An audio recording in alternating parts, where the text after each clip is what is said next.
Psaume, chapitre 78. Cantique d'Asaph.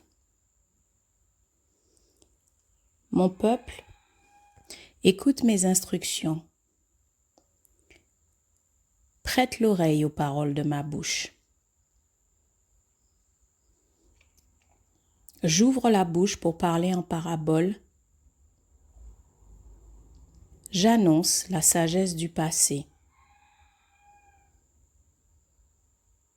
Ce que nous avons entendu, ce que nous savons, ce que nos pères nous ont raconté, nous ne le cacherons pas à leurs enfants. Nous redirons à la génération future les louanges de l'Éternel, sa puissance et les merveilles qu'il a accomplies. Il a établi un témoignage en Jacob. Il a mis une loi en Israël et il a ordonné à nos ancêtres de l'enseigner à leurs enfants pour que la génération future, celle des enfants à naître, la connaissent et que devenus grands, ils en parlent à leurs enfants. Ainsi, ils mettraient leur confiance en Dieu, ils n'oublieraient pas la manière d'agir de Dieu et respecteraient ses commandements. Ainsi, ils ne seraient pas comme leurs ancêtres, une génération désobéissante et rebelle, une génération dont le cœur était inconstant et dont l'esprit n'était pas fidèle à Dieu. Les hommes d'Éphraïm, armés de leurs arcs, ont tourné le dos le jour du combat.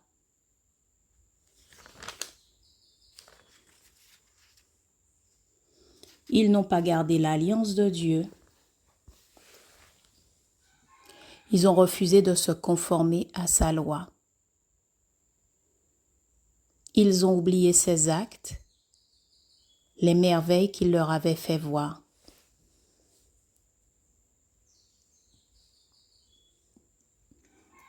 Devant leurs ancêtres, il avait fait des miracles en Égypte, dans les campagnes de Tsoan. Il avait fendu la mer pour les faire passer. Il avait dressé l'eau comme une muraille. Il les avait guidés le jour par la nuée et toute la nuit par un feu éclatant. Il avait fendu des rochers dans le désert et il leur avait donné à boire en abondance.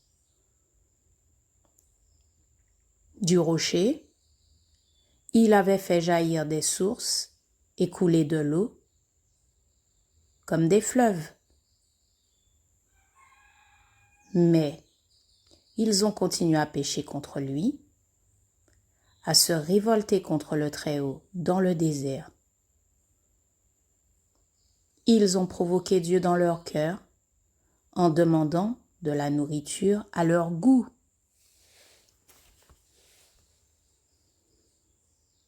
Ils ont parlé contre Dieu. Ils ont dit: Dieu pourrait-il dresser une table dans le désert? Voici, il a frappé le rocher et l'eau a coulé. Des torrents se sont déversés. Pourra-t-il aussi donner du pain ou fournir de la viande à son peuple? L'Éternel a entendu cela et il a été irrité. Un feu s'est allumé contre Jacob et la colère a éclaté contre Israël, parce qu'ils n'ont pas cru en Dieu, parce qu'ils n'ont pas eu confiance dans son secours. Il a donné ses ordres aux nuages d'en haut,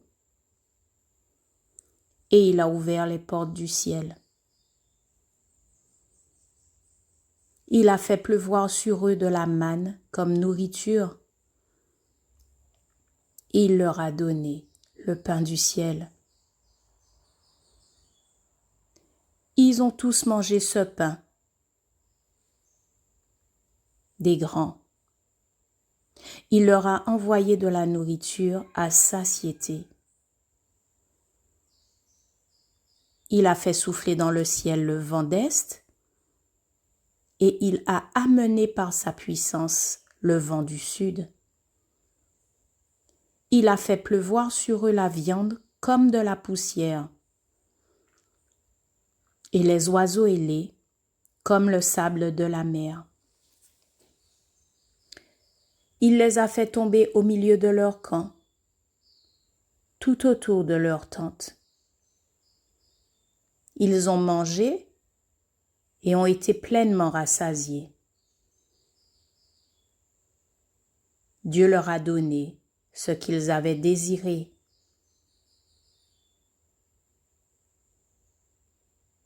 Mais ils n'avaient pas encore assouvi leur désir. Ils avaient encore la nourriture dans la bouche quand la colère de Dieu a éclaté contre eux. Il a fait mourir les plus vigoureux. Il a abattu les jeunes hommes d'Israël. Malgré tout cela, ils ont continué à pécher et n'ont pas cru à ses merveilles. Il a mis un terme à leurs jours d'un seul souffle, à leurs années par une fin soudaine. Quand il les frappait de mort, ils le cherchaient, ils revenaient à Dieu, ils se tournaient vers lui. Ils se souvenaient que Dieu était leur rocher, que le Dieu très haut était celui qui les rachetait. Cependant, ils le trompaient de la bouche, ils lui mentaient de la langue. Leur cœur ne lui était pas fermement attaché et ils n'étaient pas fidèles à son alliance. Pourtant lui, dans sa compassion, il pardonne la faute et ne détruit pas. Il retient souvent sa colère et ne s'abandonne pas à toute sa fureur.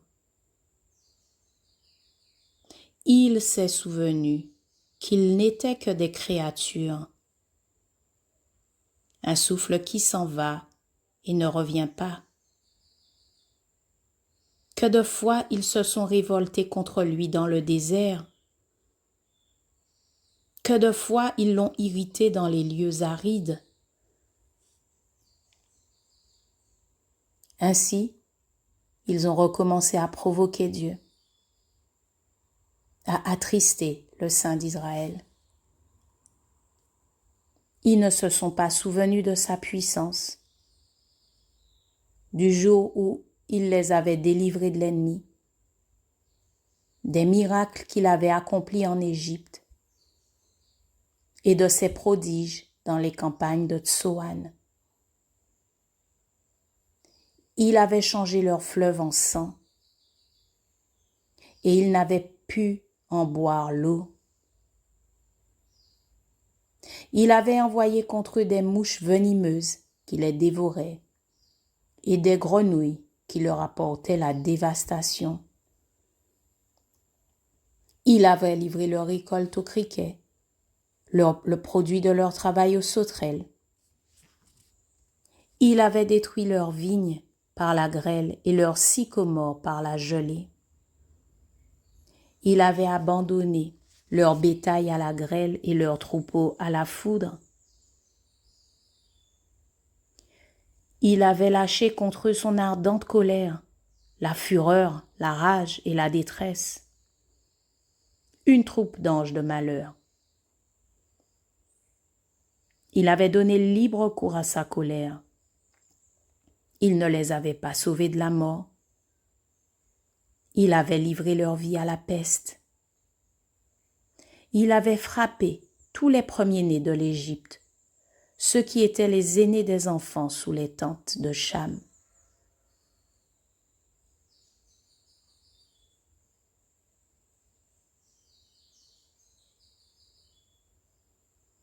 Il avait fait partir son peuple comme des brebis. Il les avait conduits comme un troupeau dans le désert.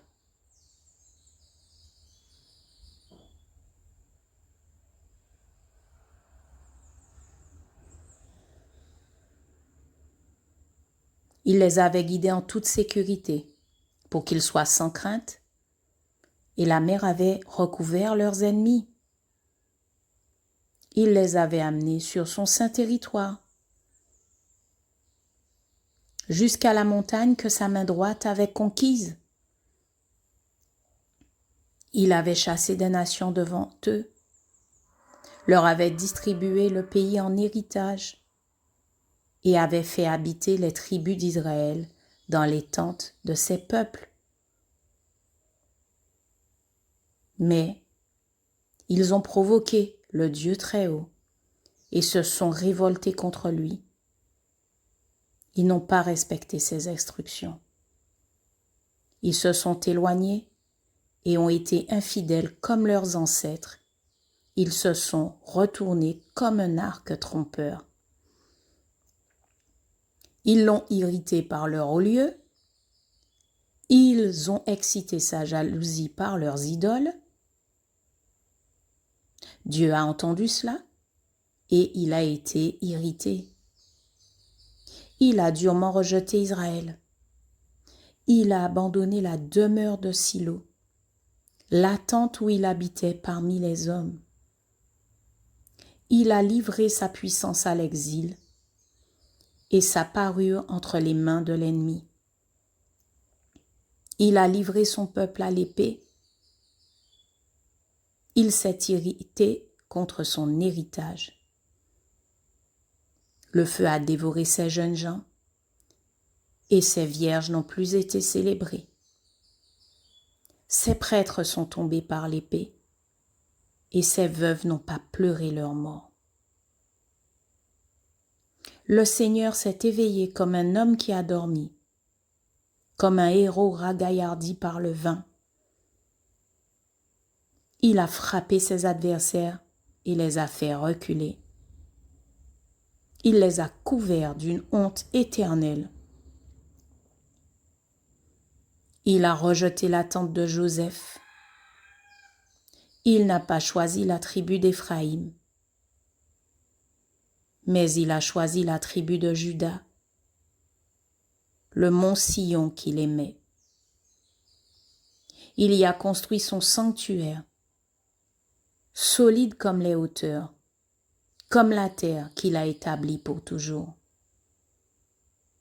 Il a choisi David, son serviteur, et l'a fait sortir des bergeries. Il l'a pris derrière les brebis qui allaient pour faire de lui le berger de Jacob. Il l'a pris derrière les brebis qui allaient pour faire de lui le berger de Jacob, son peuple, d'Israël, son héritage. David les a dirigés avec un cœur intègre et les a guidés avec des mains habiles.